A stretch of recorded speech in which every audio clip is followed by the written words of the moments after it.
Olives and onions, grapes and figs, many of the foods we enjoy today were also part of daily life for our long-ago ancestors.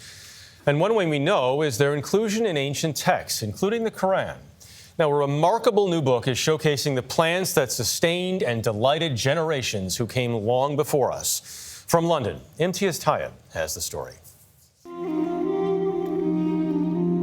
With exquisite detail, the sketches, which are at the heart of the book Plants of the Qur'an, vividly bring to life the often overlooked flora mentioned in the central religious text of Islam.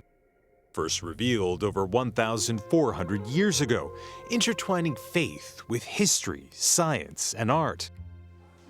The recently published book and exhibition at London's Kew Gardens is a collaboration between botanist Dr. Shahina Ghazanfar, whereas this one is completely different.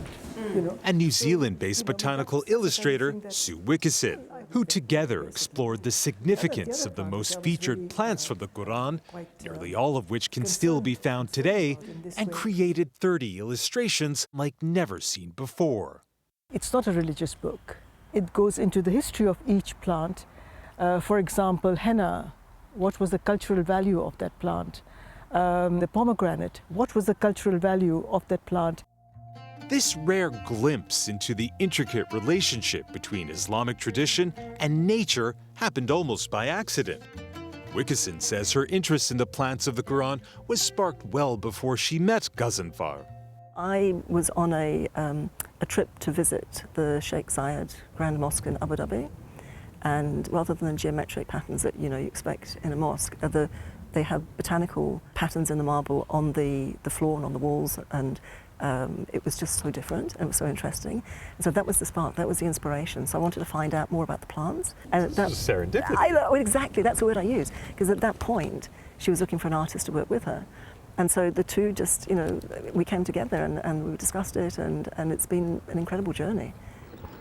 A journey which took more than 6 years to the deserts and mountains of the UAE, Oman, Jordan, and Saudi Arabia to observe the plants which are still cultivated much like they were nearly a millennia and a half ago. You're not just going to a supermarket to pick up a pomegranate or a bunch of grapes. You're actually going to the authentic source, and that was what was really important to me. The historical research also wasn't easy. While some of the plants had classical Arabic names, many others also mentioned in the Qur'an required looking back at ancient texts.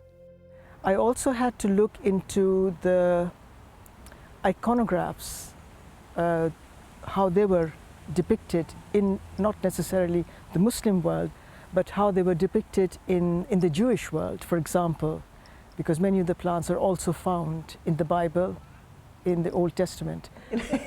For Ghazanfar and Wickerson, they hope Plants of the Qur'an and its vivid illustrations inspires people to want to preserve them. And we will only conserve it because we love it. Something that you love, you're not going to destroy it. For CBS Saturday Morning, Imtiaz Tyab, London.